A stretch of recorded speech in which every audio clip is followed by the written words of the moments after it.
इस आक्रोश मोर्चे का एक उद्देश्य है, सोए हुए हिंदू को जगाने का। हमारा जो हिंदू है वो कुंभकर्ण बनते जा रहा है। वो हमारे शरद भाव को धोखे से, हमारे ही कुछ चमचों को, हमारे कुछ गद्दारों को खरीद कर उनका कल मर्डर कर दिया गया। और तुलजा भवानी माता से प्रार्थना करना है कि हे मां, शरद भाव को अपनी चरण में जगह दे दे और फिर से इस दुनिया में भेजो, क्योंकि उनका जो अधूरा काम था हिंदुत्व के प्रति, वो और भी आगे काम कर सके। बोलो भारत माता की। थक गए क्या? थके तो नहीं ना? फिर आवाज कम हो गई। बोलो भारत माता की, भारत माता की, छत्रपति शिवाजी महाराज की, संभाजी राजे की, जीजा माता की, जय श्री राम, जय श्री राम, जय श्री राम। आज आपके इस सोलापुर की पवित्र धरती पर दूसरी बार हिंदू जन आक्रोश मोर्चा, जो आपके सबके सहयोग से जो आज सफलता की ओर जो बढ़ रहा है, इस कार्यक्रम को सफल करने के लिए जितने भी मेरे नौजवान छत्रपति शिवाजी महाराज के मामले और हमारी माताएं बहनें इस कार्यक्रम को सफल बनाने के लिए आए हैं, मैं आप सबको हृदय से प्रणाम करता हूं, धन्यवाद प्रकट करता हूं। मित्रों, जब से मैं देख रहा था कि कार्यकर्ताओं में जोश है लेकिन होश नहीं है। कार्यकर्ताओं में बहुत जोश है। अगर मैं किसी पर्वत को बताऊं कि इस पर्वत को हटा दे, तो आप 2 सेकंड में उस पर्वत को हटा सकते हैं।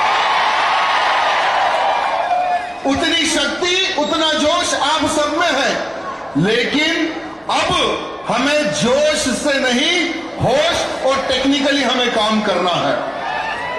आज हम सबका एक लक्ष्य होना चाहिए कि हमारे भारत देश को एक अखंड हिंदू राष्ट्र हम कैसे घोषित करें, उस पर हमें विचार विमर्श करने की आज आवश्यकता है। हमारे इस महाराष्ट्र की पवित्र धरती पर जिस प्रकार से लव जिहाद, लैंड जिहाद, गौ हत्या एवं वक्फ बोर्ड का जो अत्याचार हमारे महाराष्ट्र में जो फैलते जा रहा है, इसको हम किस प्रकार से रोकें, उस विषय पर हमें विचार विमर्श करने की आज आवश्यकता है। मैंने देखा है, जब जब मैं सोलापुर की इस पवित्र धरती पर आता हूं, मुझे बहुत प्यार इन नौजवानों द्वारा मिलता है। बहुत ही अच्छा संगठन देखने को मिलता है इस क्षेत्र में। लेकिन जब हमारा कोई कार्यक्रम होता है, जब कोई सभा होती है, जब हम सभा करने के बाद में जब चले जाते हैं, उसके बाद में कार्यकर्ताओं का जो खून है, जो जोश है, वो ठंडा हो जाता है। क्यों? इस विषय पर आप लोगों को विचार विमर्श करने की आवश्यकता है। आज इस आक्रोश मोर्चे का एक उद्देश्य है, सोए हुए हिंदू को जगाने का। हमारा जो हिंदू है वो कुंभकर्ण बनते जा रहा है। कुंभकर्ण पता है कौन था? जो 6 महीने खाता था और 6 महीने सो जाता था, फिर उसको उठाने के लिए बहुत मेहनत करनी पड़ती थी। वैसे ही आज का हमारा हिंदू भाई कुंभकर्ण बढ़ते जा रहा है। मित्रों, हमारे इस सोलापुर के क्षेत्र के हिंदुओं की रक्षा कौन करेगा? क्या हम हैदराबाद से आएंगे? बोलिए आप। या हमारे नीतीश भाई राणा जी, जो मेरे बहुत अच्छे दोस्त हैं, मेरे मित्र हैं, मेरे चुनाव प्रचार के लिए भी वो आए थे, क्या वो आएंगे? आपकी रक्षा आपको खुद ही करना पड़ेगा।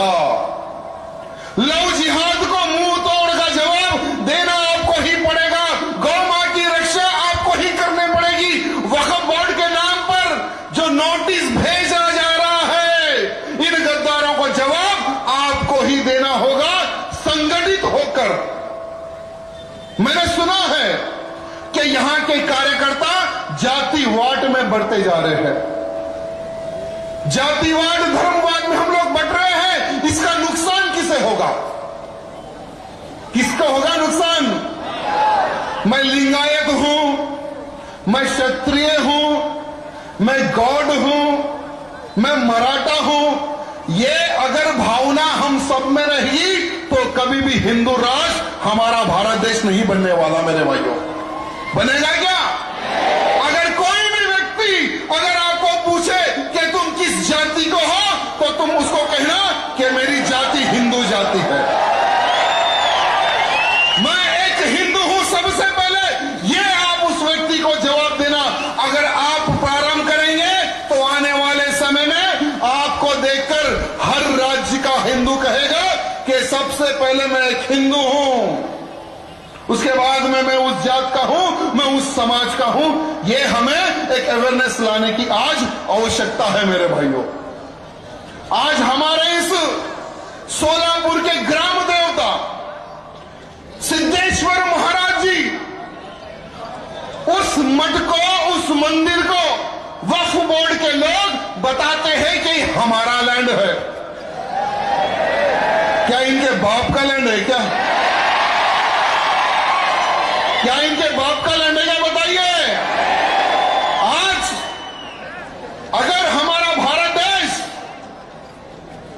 अगर इस चीजों पर अगर विचार नहीं करेगा तो आने वाले समय में हमें बहुत बड़ा नुकसान झेलना पड़ेगा। बहुत सारे यहां पर युवा पीढ़ी है, आप सबको पता नहीं है ये वक्फ बोर्ड क्या है। आपको बताएगा वक्फ बोर्ड क्या है? ये वक्फ बोर्ड एक ऐसा कानून, एक ऐसा एक्ट बनाया गया, अगर कोई भी वक्फ बोर्ड का मेंबर, कोई भी व्यक्ति अगर इस बिल्डिंग को अगर एक नोटिस भेज दे कि ये लैंड, ये बिल्डिंग वक्फ बोर्ड की है, तो ये बिल्डिंग वाला खाली करके चले जाना। भारत की कोई भी ताकत, कोई भी संविधान, कोई भी कोर्ट इस बिल्डिंग को नहीं बचा सकता। भारत देश के पहले प्रधानमंत्री हमारे चिच्चा नेहरू जी ने 1954 में इन जो पाकिस्तान के पहले प्रधानमंत्री थे लियाकत अली खान, दोनों की दोस्ती बहुत अच्छी थी। 1947 में हमारे भारत देश को आजादी मिली, पता है ना? भारत देश को आजादी कब मिली? 1947 में। 1947 में जब भारत देश को आजादी मिली, जब पहले प्रधानमंत्री हमारे चिच्चा नेहरू जी बने, तो हमारे चिच्चा नेहरू जी ने जो भारत के दो टुकड़े कर जो पाकिस्तान भाग गए मुसलमानों की जमीनों की रक्षा के लिए वक्फ बोर्ड का निर्माण किया गया, एक एक्ट बनाया गया। 1995 में उस एक्ट को इंप्लीमेंट किया गया और उस एक्ट में, उस वक्फ बोर्ड में ऐसी कमेटी बनाई गई जो सारे के सारे मुसलमान ही उस कमेटी में रह सकते हैं। उनका कोर्ट अलग, उनका कानून अलग, सब कुछ अलग। चंद वोट बैंक के खातिर, चंद वोटों के खातिर उन्होंने उस एक्ट को इंप्लीमेंट किया। आपको पता है मेरे मित्रों कि पूरे भारत में सबसे बड़ी जमीन मैं आपको बताना चाहूंगा, 18 लाख एकड़ लैंड पूरे भारत में डिफेंस के पास है। 12 लाख एकड़ लैंड रेलवे के पास है। लेकिन तीसरी अगर सबसे बड़ी अगर किसी के पास जमीन है वो वक्फ बोर्ड के पास है। कितनी है पता है जमीन? 10 लाख एकड़ लैंड, यानी 10 लाख एकड़ लैंड पर इनका कब्जा है। और ये लैंड कहां से आया, इसके ऊपर भी चर्चा करने की आज आवश्यकता है। 13 साल में यानी 2009 में इनके पास सिर्फ 4 लाख एकड़ जमीन थी और 22 आते आते इनके पास 10 लाख एकड़ से बढ़कर हो गई जमीन। 10 लाख से 10 लाख एकड़ मजाक नहीं है मेरे भाइयों, बहुत बड़ी जमीन होती है 10 लाख एकड़।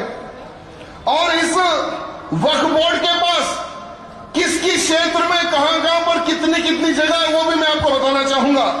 देश में वक्फ बोर्ड की खेती की जमीन 1,40,000 एकड़ पूरे देश में। देश में वक्फ बोर्ड की दरगाह, मजार, मकबरे की जमीन 33,000 एकड़। देश में वक्फ बोर्ड की जमीन, कब्रिस्तान की जमीन 1,50,000 एकड़ लैंड। देश में वक्फ बोर्ड का लैंड जो दुकानें होती है ना इनकी 1,06,801 दुकानें इनकी हैं। कितनी है? कितनी है? आप सोचिए, देश में वक्फ बोर्ड के जितने जो घर है ना इनके कंट्रोलिंग में घर होते 90,000 घर है। देश में वक्फ बोर्ड की ईदगाह जो होती है ना, दरगाह और का जो कुछ कपड़ा उपड़ा डाल लेके वहां बैठ जाते हैं, 9,100 इनके पास जो दरगाह टाइप की जमीनें हैं। तमिलनाडु में एक मंदिर है मेरे भाइयों, प्राचीन मंदिर तमिलनाडु में, जो कि 1500 सालों से वहां पर हिंदू पूजा करता है, 1500 सालों से। और ये लोग उस जमीन के ऊपर दावा ठोक देते हैं कि ये जो मंदिर है ये वक्फ बोर्ड का लैंड है। मंदिर में पूजा बंद है, मंदिर में ताले गिर गए। साथ ही साथ दिल्ली, आपको पता है ना, दिल्ली जितना बड़ा स्टेट है उससे 2 गुना एक्स्ट्रा लैंड वक्फ बोर्ड के पास है। यानी 2 दिल्ली एक्स्ट्रा बनाए उतना लैंड इन वक्फ बोर्ड के पास है। अगर मैं केवल सिर्फ महाराष्ट्र की अगर बात करूं कि महाराष्ट्र में वक्फ बोर्ड का लैंड कितना है, तो सुनिए, पुणे में 9,013 यानी 9,300 एकड़ लैंड, नागपुर में 2,200 एकड़ लैंड, नासिक में 8,400 एकड़ लैंड, कोंडाना में 6,000 एकड़ लैंड और अमरावती में 2,800 एकड़ लैंड। करीब सिर्फ अगर हम महाराष्ट्र की अगर बात करेंगे तो 1,00,000 एकड़ लैंड हमारे महाराष्ट्र में इन लैंड जिहादियों ने कब्जा करके रखा है। मैं हमारे शिंदे जी से निवेदन करना चाहूंगा, शिंदे जी, आज आपको हम जब भी देखते हैं तो बाला साहब ठाकरे जी का रूप आप में दिखता है। मैं आपसे निवेदन करना चाहूंगा कि आप भी केंद्र को एक पत्र लिखें। आपके जितने भी सांसद जो पार्लियामेंट में हैं उनको बोलिए कि एक प्राइवेट बिल आप ठोक दें। जैसे नरपत सिंह जी ने एक प्राइवेट बिल डाला है कि ये जो भारत में जो 10 लाख एकड़ जो लैंड है ये भारत इनके कंट्रोल में ले ले, भारत कंट्रोल में ले ले। तो इसी प्रकार से भारत के जितने भी हिंदूवादी सांसद हैं उनसे मैं निवेदन करना चाहूंगा कि आप लोग भी एक प्राइवेट बिल फेंक दें। और केंद्र के हमारे प्रधानमंत्री मोदी जी हैं केंद्र में, और उनको सभी लोगों को यह निवेदन करना है कि ये 10 लाख एकड़ लैंड केंद्र अपने कंट्रोल में लेकर जो पाकिस्तान से 15 लाख हिंदुओं को मार मार कर उनकी हत्या करके ट्रेनों में भरकर भारत भेजा गया, कश्मीर से कश्मीरी पंडितों को मार मार कर भगाया गया, आज भारत में यहां वहां पर बसे हुए हैं, उनके लिए प्रधानमंत्री आवास योजना के तहत घर बना के दे। जिन हिंदुओं को घर नहीं है उन हिंदुओं को घर बना के दे, कॉलेजेस बना के दे, हॉस्पिटल बना के दे, युवा पीढ़ी को स्पोर्ट्स के प्रति और जागरूकता पैदा करने के लिए बड़े बड़े स्टेडियम वहां पर बना के दे। ये हो सकता है ना? मोदी जी है तो सब मुमकिन है मेरे भाई, मोदी जी है तो सब मुमकिन है और ये होने वाला है, समझ के चलो, इसको कोई रोक नहीं सकेगा।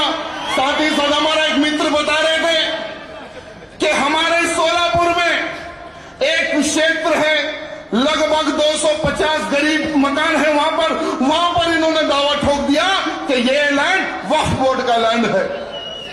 आज दर बदर वो लोग भटक रहे हैं, उन लोगों पे दबाव डाला जा रहा है कि आप लोग हमारा धर्म कबूल लो तो हम आपको यहां पर रहने देंगे, नहीं तो आपको रहने नहीं देंगे।